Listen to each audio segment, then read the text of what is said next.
This is festive season. ये अब दिवाली ख़त्म हुआ है, पूजास ख़त्म हुआ है।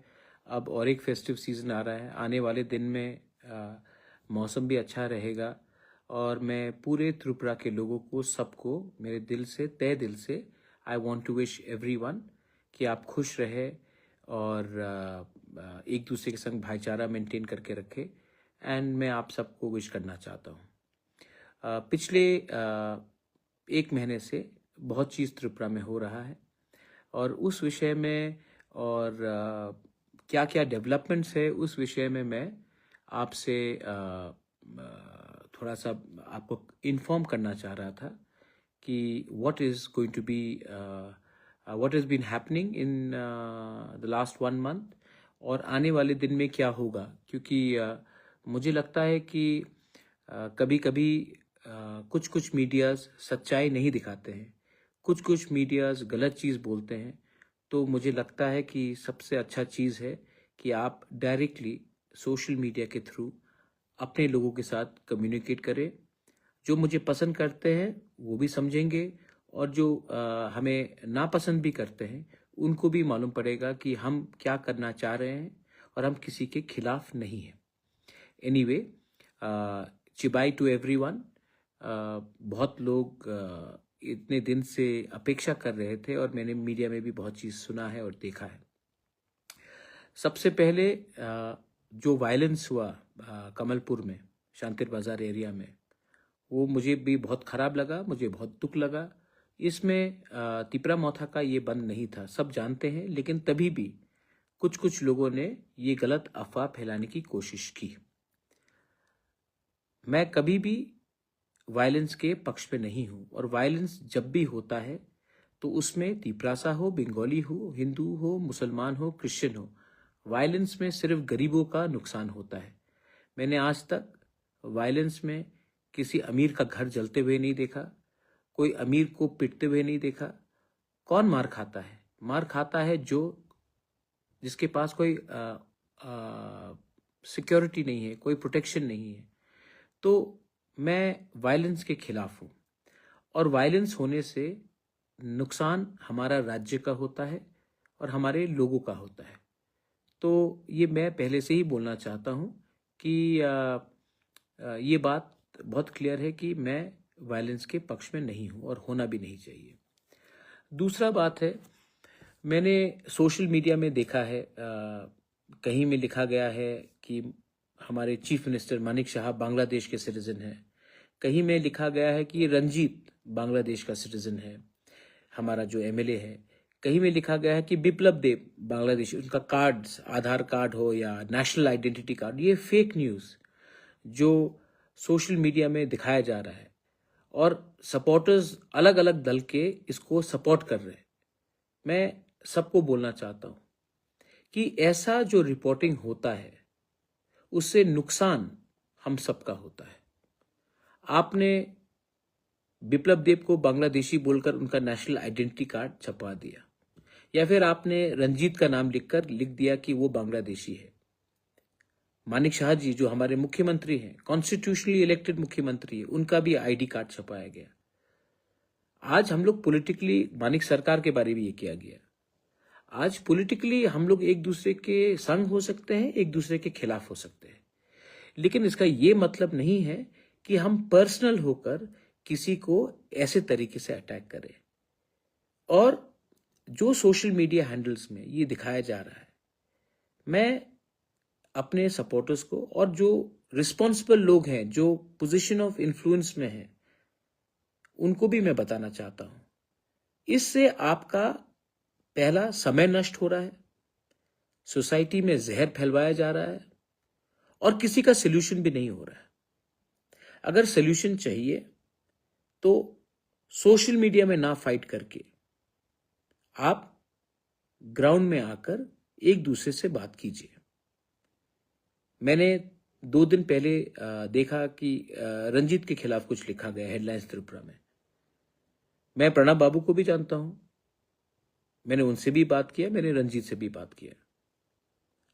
और इस इशू को अगर आपको सोल्यूशन लाना है तो कोई ना जर्नलिस्ट एसोसिएशन, ना कोई तिपरासा मौथा करके हमारे तिपरासा ऑर्गेनाइजेशन सोल्यूशन कर सकता है।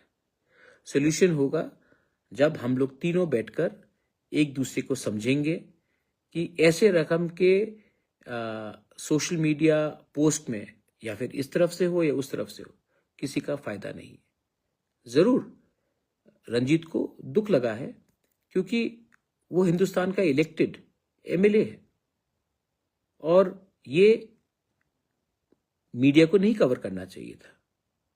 लेकिन मैंने प्रणब बाबू से भी बात किया और उन्होंने कहा कि ये उन्होंने खुद नहीं किया, 100 लोग उनके नीचे काम करते हैं और वो लोगों ने इसको शायद छपाया है, इसको हटा भी दिया जाएगा। लेकिन बिप्लब देब के खिलाफ भी ये लिखा गया कि वो बांग्लादेशी सिटीजन है, वो एमपी है। मानिक शाह जी जो हमारे मुख्यमंत्री, उसके खिलाफ भी। तो ये कौन करवा रहा है, ये कौन ये लड़ाई करवा रहा है? हमको भी अपने अंदर विचार करना चाहिए। हमको ये जो फेक आईडीज जो किया जा रहा है, ये कौन करवा रहा है और इसमें फायदा किसका है? ये आईबी, पुलिस, सबको इसमें विचार करना चाहिए क्योंकि इससे फायदा मुझे लगता है बांग्लादेश को हो रहा है। और आप लोग शायद जानते नहीं हैं कि बांग्लादेश में आज के दिन पिछले 2-3 महीने से पाकिस्तान के ब्रिगेडियर्स चिटागोंग हिल पोर्ट्स में बैठे हुए हैं। पाकिस्तान के जनरल्स बांग्लादेश ढाका में बैठे हुए हैं। सब कह रहे कि वो मेडिकल एड देने आए। मेडिकल एड देने के लिए कोई डॉक्टर आएगा, ब्रिगेडियर और जनरल नहीं आएगा, लेकिन ब्रिगेडियर और जनरल आ रहे हैं। और मुझे लगता है कि जब अगले साल पाकिस्तान में, बांग्लादेश में इलेक्शन होगा फरवरी-मार्च में, तब एक एंटी इंडिया सरकार बनेगी। ये एंटी इंडिया सरकार जब इंडिया के खिलाफ कुछ करेगा, वो मुंबई में कुछ नहीं करेगा, वो दिल्ली, राजस्थान, उत्तर प्रदेश में कुछ नहीं करेगा। उनका पहला लक्ष्य होगा बंगाल और नॉर्थ ईस्ट, और नॉर्थ ईस्ट में सबसे पहले आसाम, मेघालय और अपना त्रिपुरा में आतंक फैलाना, जहर फैलाना और कम्युनल डिस्टर्बेंस करवाना।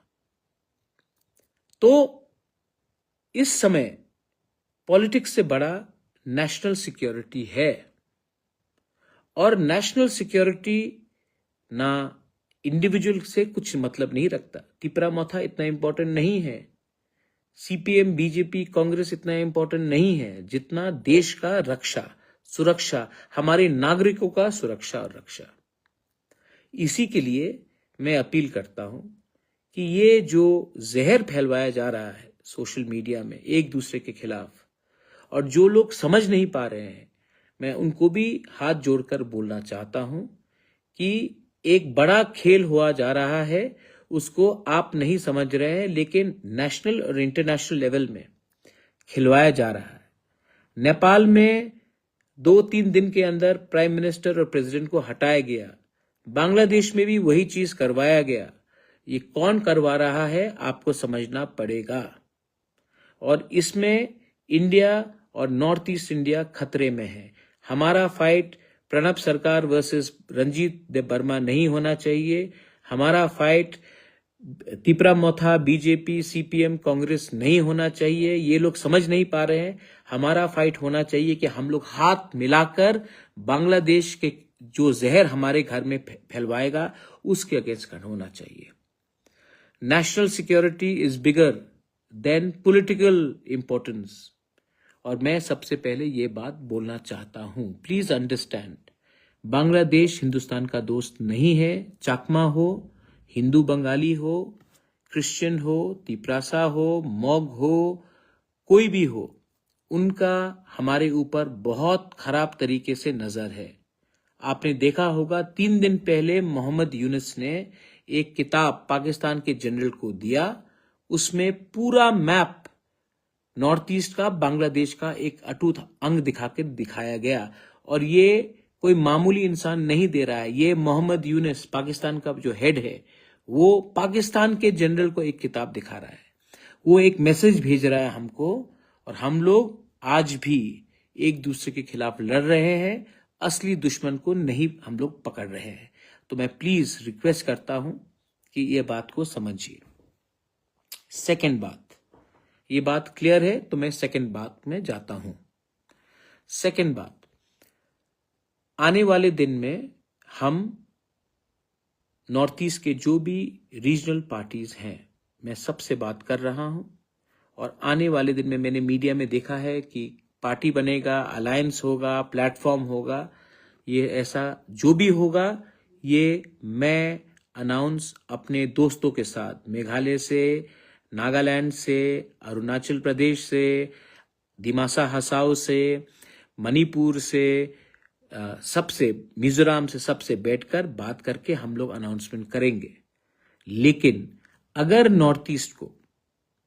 नॉर्थ ईस्ट के लोगों को दिल्ली सीरियसली लेगा, वो तब लेगा जब हम एक दूसरे के बीच में फाइट ना करें और पॉलिटिकली भी एक आवाज में अपने लोगों के हित के बारे बात करें। Otherwise we are divided. Mizoram gets nothing, Dimasa Hasao gets nothing, Bodoland gets nothing, Tripura gets nothing, Meghalaya, we get nothing. But if you can come together, अगर एक जेन्यून एकता होगा, थानसा होगा, तो हम लोग एक होकर एक आवाज में एटलीस्ट 10 प्रॉब्लम से 5 प्रॉब्लम का तो सॉल्व हम करें। और दिल्ली को भी हमें, कांग्रेस हो या बीजेपी हो, वो दोनों पार्टी हमें सीरियसली लेगा जब हमारे पास ताकत, शक्ति और हम एक आवाज से बात करेंगे। इनके इंटरेस्ट में नहीं है कि हम यूनाइट हो, क्योंकि अगर हम लोग यूनाइट नहीं होंगे तो ये हमको बांट कर राजनीति करेंगे। हमको ऐसा राजनीति नहीं चाहिए जिसमें हमारे बच्चे लोगों का भविष्य को कुछ फ्यूचर ना हो। तो आने वाले 3 से 4 दिन के अंदर हम लोग मिलेंगे और एक अनाउंसमेंट होगा। तब तक मीडिया कुछ भी बोले, आप वही सुनेंगे जब हम लोग कैमरा के सामने आकर बात करेंगे। लेकिन नॉर्थ ईस्ट का एक अलायंस होगा, एक नया जरिया निकलेगा जिससे the people of north east will unite and Tripura will be not behind. और उसमें त्रिपुरा मोथा पार्टी का बहुत बड़ा रोल होगा। ये मैं आपको बोलने वाला हूं। अलग से फाइट करोगे तो नहीं जीतोगे, टीम होकर फाइट करोगे, टीम नॉर्थ ईस्ट होकर फाइट करोगे तो वी कैन ऑल विन। तो ये मेरा दूसरा पॉइंट था। तीसरा पॉइंट, 3 तारीख को सुप्रीम कोर्ट में वीसी इलेक्शन का हियरिंग होगा। उसके थोड़े दिन बाद जो बिल्स हमने स्टेट गवर्नमेंट को भेजा है, गवर्नर को भेजने के लिए थ्रू एडीसी, जिसमें कस्टमरी लॉ बिल्स है, जिसमें अपना लैंड राइट्स का बिल है, वो भी सुप्रीम कोर्ट में सुनाया जाएगा। मैं समझ चुका हूं कि सिर्फ पॉलिटिक्स करने से कुछ नहीं मिलेगा। कोर्ट में भी जाना पड़ेगा, जमीन में भी रहना पड़ेगा और पॉलिटिकली भी फाइट करना पड़ेगा। तीनों चीज साइड बाय साइड करना पड़ेगा। इसमें आई होप कि सुप्रीम कोर्ट हमें न्याय देगा, क्योंकि मुझे नहीं लगता है कि गवर्नमेंट के पास कुछ रास्ता है। सब बोलते हैं कि राजतंत्र खत्म हो गया। मैं स्वीकार करता हूं कि राजतंत्र खत्म हो गया, लेकिन ये कैसा गणतंत्रता है जहां में 10 साल हो गया एक इलेक्शन होकर और 10 साल से आप वीसी इलेक्शन नहीं कर रहे हो। पंचायत कर दिया, असेंबली कर दिया, लोकसभा कर दिया, म्युनिसिपल अगरतला का इलेक्शन करा दिया, लेकिन एडीसी इलेक्शन में वीसी नहीं हुआ। 10 साल होने को है और आप बोलते हैं कि राजतंत्र खत्म होने के बाद गणतंत्रता है। ये तो ना राजतंत्र है ना गणतंत्रता है। इसमें हमारे गरीब तिपरासा को नुकसान हो रहा है और सुप्रीम कोर्ट, मैं आशा करता हूं कि इसमें एक बहुत स्ट्रांग डिसीजन लोगों के हित के लिए लेगा। ये दूसरा इंफॉर्मेशन है। और लास्ट इंफॉर्मेशन, तिपरासा अकॉर्ड। थोड़े दिन पहले मेरी मुलाकात मुख्यमंत्री से हुई। मैंने मुख्यमंत्री को कहा कि अगर बात ऐसे चलते रहेगा तो इसमें स्टेट का नुकसान हो रहा है। त्रिपुरा का जनजाति, त्रिपुरा का तिपरासा बंगाली के खिलाफ नहीं है। हम अपना अधिकार चाहते हैं, किसी का अधिकार छीनना नहीं चाहते हैं। तो ये जो प्रोसेस तिपरासा अकॉर्ड का है, बहुत दिन हो चुका है। आप इसमें निर्णय जल्दी लीजिए, वरना हमें भी सोचना पड़ेगा आने वाले दिन में मैं क्या करूंगा। चीफ मिनिस्टर ने अच्छे तरीके से बात सुना और उन्होंने मुझे आश्वासन दिया कि वो जल्द से जल्द कुछ करेंगे। दिल्ली से भी मुझे होम मिनिस्ट्री का फोन आया और उन्होंने कहा है कि जो तिपरासा अकॉर्ड पिछले 2-3 महीने से रुक गया था, क्योंकि 2-3 लोग थे जो नहीं चाहते थे कि अकॉर्ड हो, अब दिल्ली ने भी कहा है कि इसको वो आगे ले जाएंगे। ये क्यों हुआ? क्योंकि इसमें आपका सपोर्ट था, आपका प्रेशर था, हम लोग एक रहे, टूटे नहीं। इसके लिए आज ये बात फिर से आगे चलेगा, लेकिन हमें भी सतर्क रहना है। ताली इतना जल्दी नहीं मारना है, खुशी इतना जल्दी नहीं होना। जब तक नहीं होगा हमको अपने तरफ से एक रहना पड़ेगा, सतर्क रहना पड़ेगा और दरकार हो तो प्रेशर भी रखना पड़ेगा। लेकिन प्लीज ये तिपरासा अकॉर्ड बंगाली के खिलाफ नहीं है। हमारे बच्चे का अधिकार, हमारे बच्चे का भविष्य, हमारा कल के लिए ये तिपरासा अकॉर्ड को होना जरूरी है। और जो बात सीएम से मेरी हुई उस रात और उसके बाद दिल्ली से भी जो फोन आया, तो मैं आशा करता हूं कि ये बात आगे बढ़ेगा। और मुझे लगा कि ये बात मैं थ्रू मीडिया नहीं, डायरेक्टली सोशल मीडिया में आकर आप सबको बोल दूं। तो ये आखिरी बात था। तो मैंने आज अलग अलग बात रखा है। पहला बात है, सबसे इंपॉर्टेंट बात है, अगर बात को आगे बढ़ना है तो त्रिपुरा में शांति रहना पड़ेगा। शांति मतलब सिर्फ दंगा नहीं, सिर्फ शांति का ये मतलब नहीं है कि सोशल मीडिया में फेक अकाउंट्स में रंजीत को अटैक किया जाए कि वो बांग्लादेशी है, या बिप्लब देब को अटैक किया जाए, या मानिक शाह को, या किसी और को, जितेंद्र चौधरी को भी नहीं अटैक किया जाना चाहिए। और सोशल मीडिया में भी जहर नहीं फैलाना चाहिए। ये पहला ग्राउंड कंडीशन होना चाहिए बात को आगे बढ़ने के लिए। बहुत बंगालीज लोग बोलते हैं कि तिपरासा लोग टैक्स क्यों नहीं पे करते, चाइनीज, मंगोलियन, चाइनीज आंटी। गलत बात, ये नहीं होना चाहिए। और हमारे तिपरासा को भी समझना चाहिए कि हर बंगाली जो हिंदुस्तान का है वो बांग्लादेशी नहीं है। हमको भी डिस्टिंग्विश करना चाहिए कौन बांग्लादेशी है और कौन हिंदुस्तान का बंगाली है। तभी तो भाईचारा रहेगा, तभी तो शांति रहेगा।